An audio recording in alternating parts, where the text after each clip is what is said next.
거룩하신 하나님 아버지, 결실을 구하는 농부이신 하나님 앞에 아름다운 열매들을 맺기 위하여 오늘도 주의 말씀으로 깨끗하여진 가지들이 되어지기를 원합니다.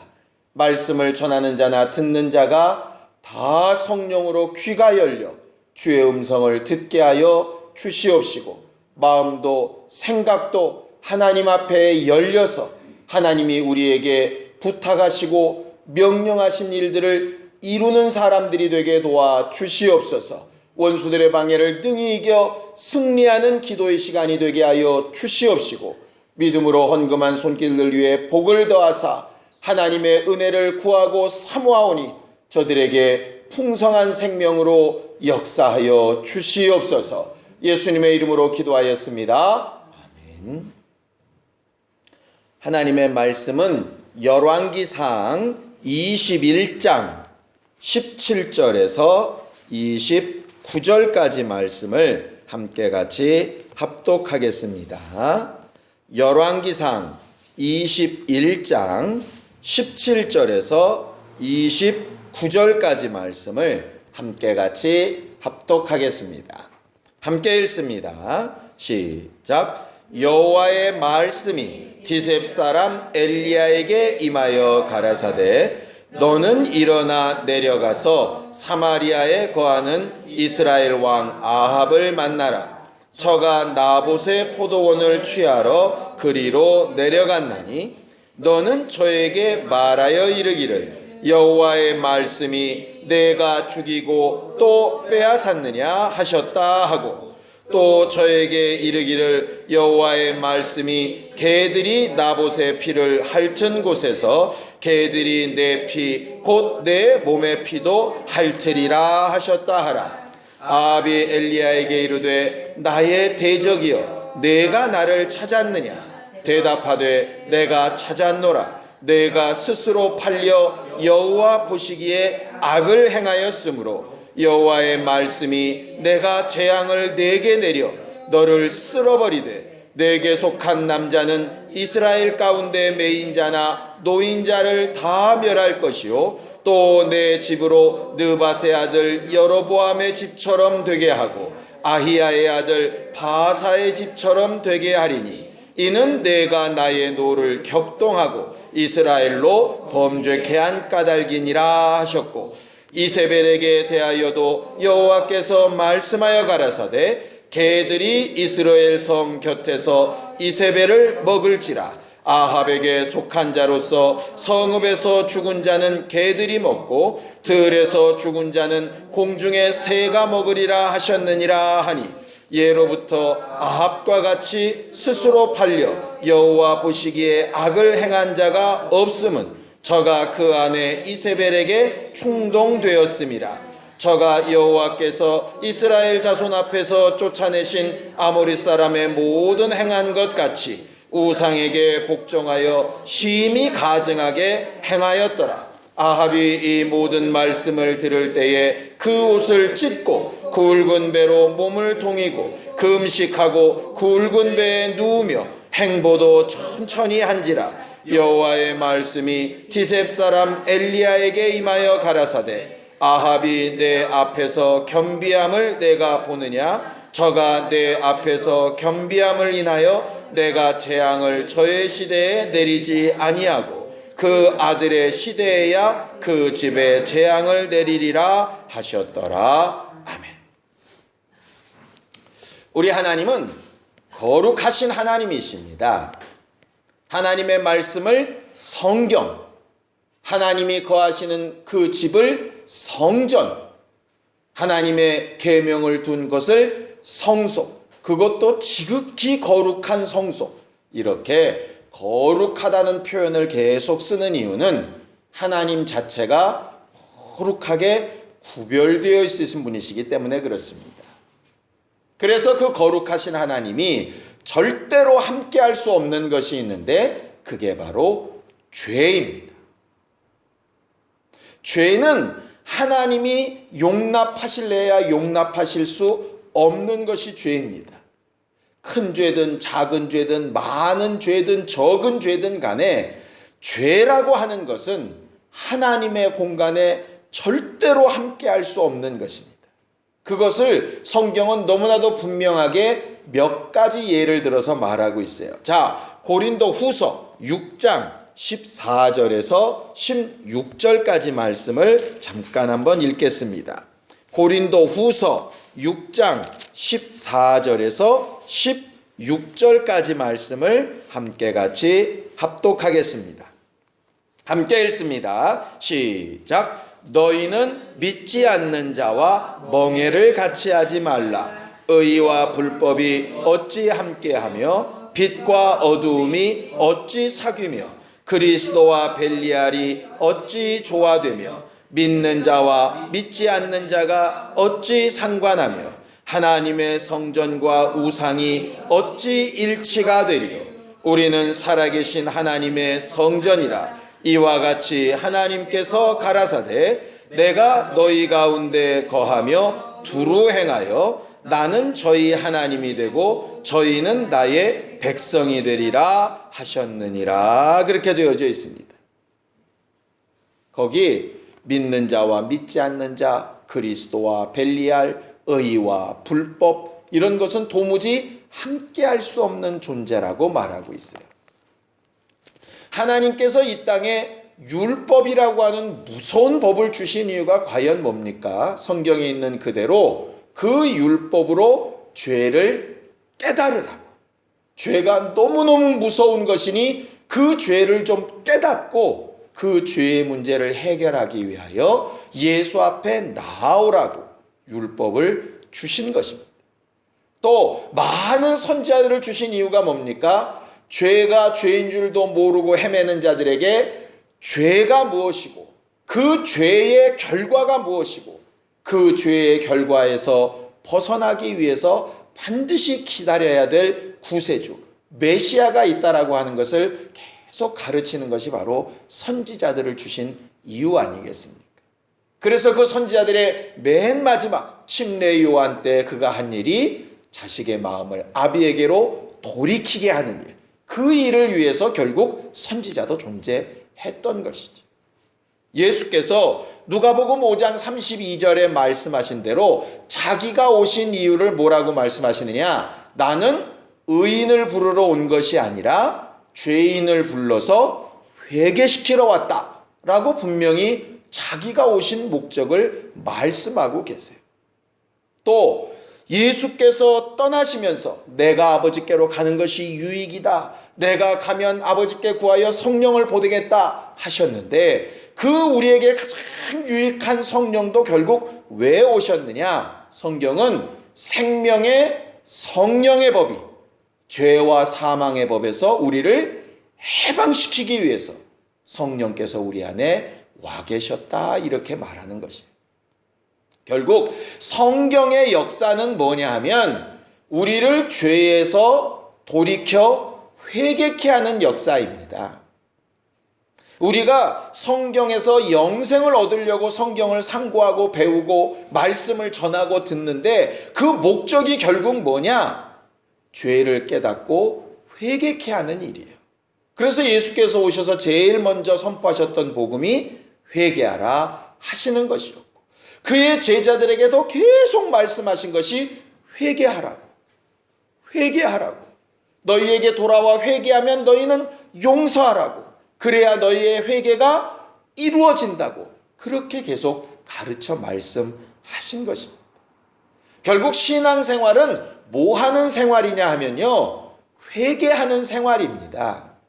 그러니 회개가 빠지면 신앙생활이라고 보기 어렵다 이 말이에요. 물론 우리가 하나님의 자녀된 권세를 가지고 그 권세를 막 사용하는 건 맞습니다. 은혜 받은 심령으로 자유하고 막 행복한 것도 맞습니다. 하나님의 이름으로 구하고 간구해서 필요한 모든 것을 다 얻는 거 맞습니다. 그거 신앙생활 맞는데요. 그 모든 신앙생활의 가장 기초가 뭐냐 하면 회개하는 것이에요. 예배의 기초도 회개하는 것이고 우리가 말씀을 듣고 깨닫고 영감 있다 하는 것의 기초도 회개하는 것입니다. 그러니 정직한 심령으로 회개가 안 되고 있다면 실상은 신앙생활 안 하고 있는 것입니다. 우리는 오늘 저녁에 기도할 때 정말 주 앞에 제대로 회개하고 제대로 주께 돌아가는 능력을 가진 사람들이 되기를 예수님의 이름으로 축원합니다. 성경은요, 회개가 가진 굉장한 능력에 대해서 말을 합니다. 오늘 성경 본문에 보면 아합 왕 이야기가 나와 있습니다. 우리가 그동안 계속 본 것처럼 아합이라고 하는 사람이요, 그 아버지가 이제 오므리라고 하는 왕입니다. 그래서 그 아버지 오므리와 아합과 그 다음에 이끌어서 그 모든 왕조를 이제 오므리 왕조라고 이렇게 부릅니다. 그러니까 이스라엘로 치면 아마 사왕조인가 그렇게 될 겁니다. 그러니까 우리나라 역사로 따지면 고려 왕조가 있고 이시조선 왕조가 따로 있는 것처럼 오므리 왕조가 따로 있어요. 그런데 이 오므리 왕조가 어떤 왕조냐면 세계사로 보면 이스라엘에서 가장 강력했던 나라가, 이스라엘 역사상 가장 강력했던 나라가, 어떻게 보면 솔로몬 때보다도 더 강력했던 나라가 결국 오므리 왕조 때예요. 그래서 실제로 이방과도 화합도 잘하고 외교도 잘하고 전쟁도 잘하고 무역도 잘하고 부강하기도 하고, 그래서 실제로 사람들의 기억에는 오므리 왕조하면 참 훌륭한 왕조 이렇게 기억이 됩니다. 어느 정도냐면 그 앞에 보면 벤 하닷이라고 하는 이방 왕하고 전쟁을 했을 때 아합이 이기게 됩니다. 그럴 때 벤 하닷에 있는 모든 이방 장군들이 뭐라고 얘기하느냐? 임금님, 이스라엘 왕은 소문나기를 인자가 너무 풍성한 왕이라고 이렇게 돼 있습니다. 그래서 그 앞에 가서 빌기만 하면 다 용서해 준대요. 그러니 우리가 전쟁을 일으켰지만 잘못했다고 빕시다. 이렇게 얘기할 만큼 그렇게 사람들의 평판도 좋았던 왕이 아합이에요. 아합 실제로. 그래서 외형적으로도 좋고 칭찬도 받을 만한 훌륭한 왕이었습니다. 문제는 뭐냐? 하나님 앞에서만큼은 완전히 엉망진창인 왕이었어요. 자, 성경을 좀 볼까요? 자, 25절을 좀 보겠습니다. 25절 함께 읽습니다. 시작. 예로부터 아합과 같이 스스로 팔려 여호와 보시기에 악을 행한 자가 없음은 저가 그 아내 이세벨에게 충동되었음이라 이렇게 되어 있습니다. 거기 보면 예로부터 아합과 같이 스스로 팔려 여호와 보시기에 악을 행한 자가 없다 그랬어요. 그 이전까지 악한 왕들이 굉장히 많이 있었지 않습니까? 여로보암의 죄를 따라 뭐 이렇게 갔다는 둥 별하별 왕들이 되게 많이 있었는데 왕 중에 하나님 보시기에 최악이 누구였느냐? 아합이었어요. 아합. 어느 정도까지 엉망이었는가는 여러분들이 지금까지 본 것으로 아시죠? 엘리야를 계속해서 죽이려고 합니다. 오늘도 말하지 않습니까? 엘리야가 나타나서 아합에게 막 경고했더니 20절에 이렇게 얘기하죠. 아합이 엘리야에게 이르되 나의 대적이여 네가 나를 찾았느냐? 이렇게 하면서 아합은 어떻게든 엘리야를 죽이려고 막 몸부림치는 사람이라 이 말이죠. 그러니 오죽하면 갈멜사 사건 이후에 엘리야가 광야로 도망가서 죽여달라고 할 만큼 그렇게 하나님의 선자를 못 죽여서 안달난 게 아합이었다 이 말입니다. 또 전쟁에 나가지고 하나님께서 다 이기게 해주셨더니 그 전쟁을 끝내지 않고 자기를 칭찬하고 왕 같은 자가 없다고 막 아까 베나다시 그렇게 얘기하니까 그렇지. 그래서 자기 칭찬하는 거에 아주 마음이 쏙 넘어가가지고 용서해주고 형제라고 부르고 막 이래가지고 하나님의 전쟁을 망그러뜨려 놓은 사람이 아합이에요. 거기에 대해서 하나님의 선지자가 왜 그랬냐고 왕이 그런 식으로 한 바람에 또 백성들이 전쟁에 힘들 거라고 경고를 했는데도 불구하고 별다른 충격도 잘 안 받는 인간이 이 인간입니다. 거기서 더 나아가서 나봇이라고 하는 사람이 정말 소중한 포도원을 이렇게 가지고 있는데 자기는 넓은 궁전에 살면서 정원을 더 갖고 싶은 거예요. 그러니까 남이 생계가 달린 조상 때로부터 내려온 그 땅을 막 가져다가 있으나 마나한 정원을 넓히려고 그 욕심 때문에 그를 죽이고 그 땅을 빼앗습니다. 죽이고 빼앗는데 또 얼마나 또 꾀를 쓰느냐 하면 거짓 증거자들을 내가지고 이 나봇이 하나님을 모독했다고 거짓말을 하게 해서 그 사람들로 또 나봇을 쳐 죽이게 만들고 자기 손에는 피 안 묻히고 아주 이래가면서 하나님의 법을 교묘히 이용해서 이단자로 해서 끝내고 그 다음에 그 땅을 이렇게 뺏어낸 게 결국 아합이거든요. 그러니까 우상 숭배뿐 아니라 자기 욕심에 겨워서 백성들 막 나 몰라라 하고 결국은 자기 성공과 자기가 잘 돼가는 외향적인 것 때문에 마음이 높아져 가지고 굉장히 교만했던 왕이었다 이 말이죠. 거기에 하나님께서 참다 드디어 숨어있는 엘리야를 다시 보내셔서 너 반드시 죽는다. 죽는데 너만 죽는 게 아니라 너도 죽고 네게 속한 남자는 종이든 자유자든 다 죽는다. 그 죽음도 그냥 죽음이 아니라 정말 개에게 뜯겨 먹든지 새에게 뜯겨 먹든지 한 사람도 무덤에 못 들어가게 아주 그냥 저주받은 죽음으로 다 멸망시킬 거다. 네가 그렇게 의지하고 의지했던 네 아내도 절대적으로 개들에게 뜯겨 먹여 죽을 거다. 이렇게 아주 잔인한 예언을 하신다 이 말이죠. 이쯤 되면 하나님이 얼만큼 분노하셨는지 우리가 알만하지 않습니까? 그래서 너를 지금까지 여로보암의 집처럼 바사의 집처럼 2대도 못 가는 왕들처럼 그 자손의 때에 완전히 그 왕조를 내가 멸망시켜버리겠다. 아주 이렇게 하나님께서 선언을 하셨어요. 근데 회개라고 하는 것이 얼마나 대단한 능력이 있냐면 이렇게 끝도 모를 만큼 막장 인생 같은 아합이 참 신기하게도 회개를 합니다. 자, 성경을 보겠습니다. 27절 보겠습니다. 27절 시작. 아합이 이 모든 말씀을 들을 때에 그 옷을 찢고 굵은 배로 몸을 동이고 금식하고 굵은 배에 누우며 행보도 천천히 한지라 이렇게 되어 있습니다. 첫 번째로 말씀을 들을 때 그랬어요. 신기하게도요, 우리가 지난 주일날 참 포도나무요 가지 할 때도 제일 중요한 게 뭐냐면 말씀을 듣는 것이라 그랬습니다. 지난 수요일 날도 마찬가지였죠. 좋은 땅이 되는 첫 번째 조건이 말씀을 듣는 것이었지 않습니까? 성품이 나쁘고 죄악이 가득 차고 도무지 가망이 없어 보이고 하는 그런 인간일지라도 뭐만 들리면 말씀만 들리면 이게 회개가 진행이 된다 이 말이에요.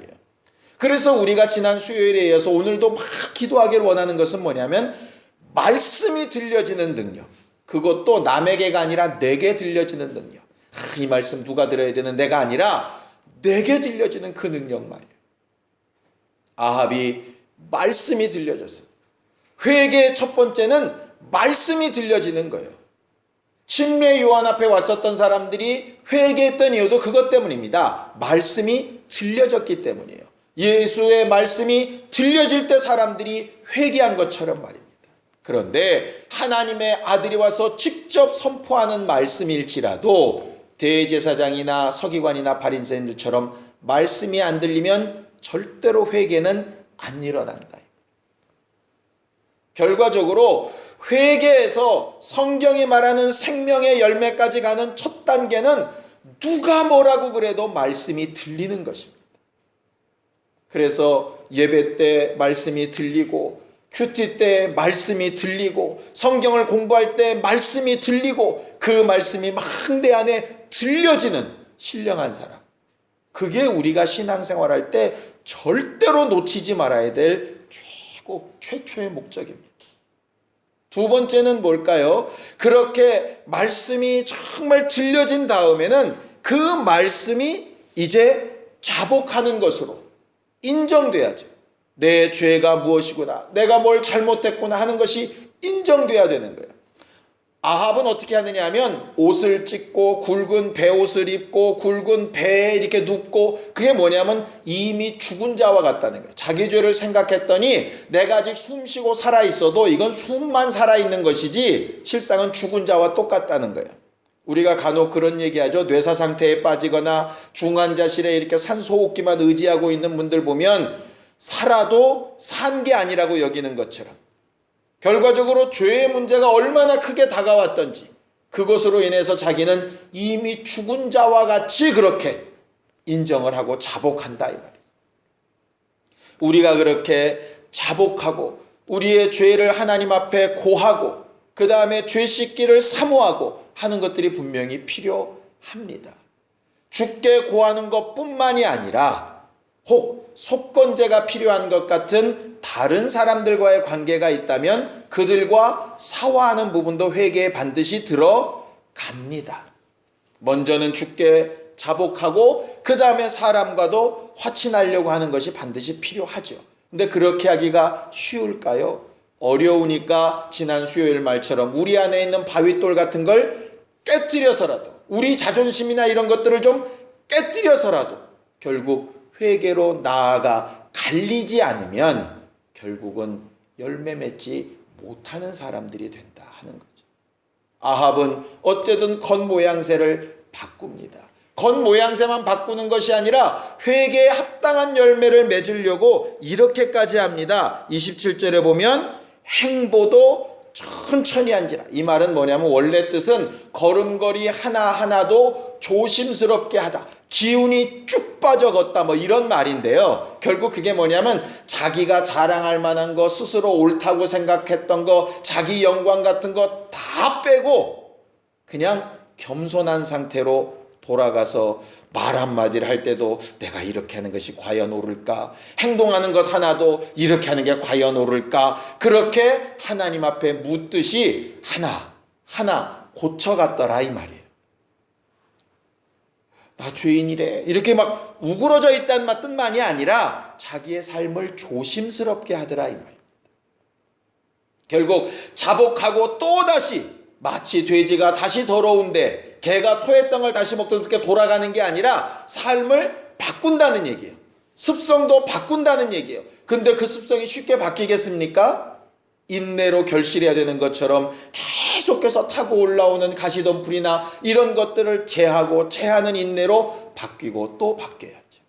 그렇게 해나갈 때 하나님께서 그 모습을 보시고 저주하고 돌아 나오는 엘리야에게 다시 명하셔서 네가 아합의 저 겸비함을 보느냐? 다시 돌아가서 얘기해라. 네가 겸손하게 회개하니까 네 때에 멸망하지 않고 네 자식의 때에 멸망시키겠다. 이렇게 마지막 29절에 말씀하신다. 회개의 능력은 하나님께서 보실 때 지금까지 있었던 어떤 사람보다 최악이다 하던 사람조차도 말씀을 듣고 자기 생각을 바꾸고 삶을 바꾸려고 할 때 은혜 베푸시고 기회를 주시는 게 하나님이시고 그게 회개의 능력인 거예요. 그러니 함부로 회개해도 소용없다. 저렇게 한다고 용서받을까? 우리는 함부로 그렇게 말할 수 있는 사람들이 못 되는 겁니다. 그저 우리는 나는 죄인이오니 나를 용서해달라고 말할 뿐이고 내게 와서 용서해달라고 하는 자는 말씀에 있는 그대로 용서해줘야 되는 의무만 가진 사람일 뿐이에요. 그것이 하나님께서 우리에게 가르치시고 명하신 회개의 능력이라 이 말이죠. 그렇게 회개가 되어졌을 때에 그 다음부터 선물로 주신 성령이 역사하시기 시작하고 하나님의 이름의 능력이 살아 움직이기 시작하고 우리 안에 들어와 있는 그 말씀이 찔러 쪼개되기 시작하고 원수들의 괴계가 참지 못하고 뿌리가 끊어져 말라지고 사라지게 되는 일들이 나타나게 되는 것입니다. 그런데 말씀을 듣는 일과 내 마음과 생각을 바꾸는 것과 삶의 습성을 바꾸려고 하는 것에 집중하지 않고 건너뛰다 보면 마치 기초공사를 제대로 하지 아니한 건물과 같이 어딘가 금가고 쪼개지고 무너지고 문제가 생기게 된다 이 말이죠. 성령이 우리 안에 들어오셔서 계속해서 은혜로 주신 것들을 생각나게 하고 주의 보혈을 생각나게 하고 하나님의 이름을 생각나게 하시는 이유도 그것 때문입니다. 제 말은 허구한 날 회개만 하고 앉아 있읍시다 이런 말씀을 드리는 건 아닙니다. 적어도 좋은 밭이 되기 위하여 참 포도나무의 열매를 맺기 위하여 우리가 제일 먼저 선택하고 항상 망각하지 말아야 될 부분이 바로 회개하는 일이라 하는 것이죠. 그 회개가 형식이 되지 않고 그저 예배 순서 가운데 한 군데 들어있는 것이 아니라 진짜로 지금 들려지는 말씀에, 과거의 어느 때의 말씀이 아니라 지금 들려지는 말씀에 진심으로 겸비케 되고 돌아갈 때 비로소 하나님의 회개에 대한 용서가 시작하는 것입니다. 오늘 아합에 대하여 하나님께서 죄의 근원을 분명히 경고하신 것이 있습니다. 거기에 뭐라고 되어 있냐면 스스로 팔려서 이렇게 되어 있습니다. 죄는 스스로 팔려서 된 것이라. 이게 스스로 팔렸다는 게 과연 뭘까? 야고보서에 이렇게 되어 있습니다. 자, 야고보서 1장 14절에서 15절입니다. 야고보서 1장 14절에서 15절입니다. 함께 읽겠습니다. 시작. 오직 각 사람이 시험을 받는 것은 자기 욕심에 끌려 미혹됨이니 욕심이 잉태한즉 죄를 낳고 죄가 장성한즉 사망을 낳느니라 그랬습니다. 죄가 원수 때문이냐, 속이는 자 때문이냐, 미혹하는 것 때문이냐, 귀신이냐, 뭐 여러 가지 말들 많은데 성경은 딱 한마디로 정의합니다. 아합에게 말씀하셨던 것처럼 죄는 스스로 팔리는 것이라. 거기 말한 대로 시험을 받을 때 남에게, 하나님에게, 누구에게 시험 받는다고 핑계대지 말아라. 각 사람이 자기 욕심에 끌려서 스스로 팔린 것이다. 그러니 그 부분부터 자기를 드러내려 하고 자기가 스스로 옳다고 하는 그 부분부터, 거기부터 말씀으로 깨져나가지 않으면 어렵다는 거예요. 주의 말씀이 내게 들려올 때 내 스스로의 욕심에 끌려가려고 하는 것에서 정말 끊어져 나가는 길이 되어지지 않으면 어렵다는 겁니다. 아합이 회개할 수 있었던 유일한 이유가 그것 때문입니다. 자기 스스로 나봇의 포도원을 가지려고 하고 뭔가 얻으려고 하고 자기 왕권을 지키려고 하고 자기 명예를 높이려고 하고 막 이렇게 하다가 하나님의 말씀을 듣는 순간에 그런 거 다 있어도 하나님이 저주하시면 나 죽었구나 하는 순간에 그것들 다 내려놓고 오직 하나님의 관심만 구하려고 그 욕심에서 떠나는 순간부터 말씀대로 일하기 시작하는 것이거든요. 결국 말씀과 욕심은 반대로 갈 수밖에 없는 거예요. 우리가 여러 가지로 바라고 원하는 것들, 기도하는 것 있습니다. 그것이 욕심이 되지 않기를 바랍니다. 물질을 구하는 것도 좋고 먹고 환경, 건강 구하는 것 다 좋습니다. 그런데 성경의 주기도문에 왜 일용할 양식만 구하라고 하셨을까요? 욕심 뺀 필요한 것이라고 하는 뜻이거든요. 결과적으로 우리가 구하는 것이 욕심이 되지 않도록 그것을 구하고 간구하는 정말 기도의 능력이 있어야 하나님의 도우심을 얻을 수 있을 거예요. 제가 성경을 읽으면서 맨 마지막 29절 아쉬운 점 하나를 발견했습니다. 21장이 29절에서 끝나지 않고 30절 한 절이 기록되어져 있다면 과연 어땠을까? 그 30절에 아합이 그 자녀들의 때에 망한다는 말씀을 다시 듣고 또다시 마음을 찢으며 회개하여 내 자손들에게도 은혜를 베풀어 달라고 회개하니라. 만약에 그렇게 기록되어져 있었다면 그 다음은 어떻게 됐을까? 아합의 회개가 그 앞에서 멈추니 결국 그 자손들은 그 약속하신 대로 망해져 가지 않더냐. 그렇다면 한 가지 우리에게 주신 지혜가 뭡니까? 회개가 멈추지 않도록 해야 되는 거죠. 뭔가 되었다고 할 때 스스로 만족하지 않고 회개가 멈추지 않도록, 기도를 쉬는 죄를 범치 않듯이 회개를 쉬는 죄를 범치 않도록 그렇게 회개하는 심령이 하나님 앞에 능력 있는 심령입니다. 우리 교회가 앞으로 계속 되어져 갈수록 회개하는 일에 더 익숙해지고 회개하는 일이 정말 하나님의 은혜를 받는 제일 좋은 길인 것을 날마다 인정하며 사는 신령한 교회가 될 수 있기를 예수님의 이름으로 축원합니다. 시간 예수에 한번 부르고 간절히 같이 기도할 때 이 저녁에 주의 은혜가 예수께서 흘리신 보혈이, 성령께서 깨닫게 하시는 주의 음성이 내 안에 들려서 정말 회개하는 우리 안에 자유와 능력과 행복과 평강과 위로로 충만케 하여 주시옵소서. 예수의 한번 부르고 간절히 같이 기도하겠습니다. 거룩하신 하나님, 오늘도 겸손한 심령으로 주의 말씀을 듣고 마음과 생각을 바꾸어 자복하며 우리의 삶을 조금씩 더 겸비하게 만들기를 결심하여 기도하였습니다. 회개한 심령들마다 주의 은혜로 충만케 되게 하여 주시옵시고, 주의 말씀으로 깨끗하여진 자들마다 아름다운 결실을 맺게 하여 주시옵소서. 일평생 사는 동안에 회개를 쉬는 죄를 범치 않게 하여 주시옵시고, 날마다 정말 좋은 밭이 되어져가는 회개하는 심령들이 다 되게 하여 주시옵소서. 그래서 우리를 통하여 또 회개를 배우는 자들이 있게 하시고, 그들을 통하여서도 하나님이 일하시는 증거들을 보게 하여 주시옵소서. 좋은 밭을 만들어 하나님 앞에 섰사오니 남은 날들 동안에 주의 말씀이 잘 결실되어지는 신령한 영적 생활하는 교회들이 되게 도와주시옵소서. 이제는 우리 주 예수 그리스도의 은혜와 하나님 아버지의 극진하신 사랑과 성령님의 감동하시고 역사하시는 분명한 증거가 회개하여 주께 자유한 모든 심령들 위해 이제로부터 영원까지 함께 있을지어다. 아멘.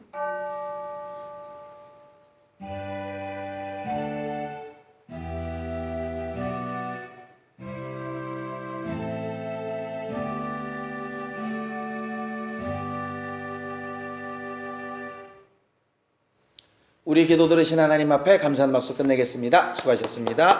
감사합니다. 안녕히 돌아가십시오.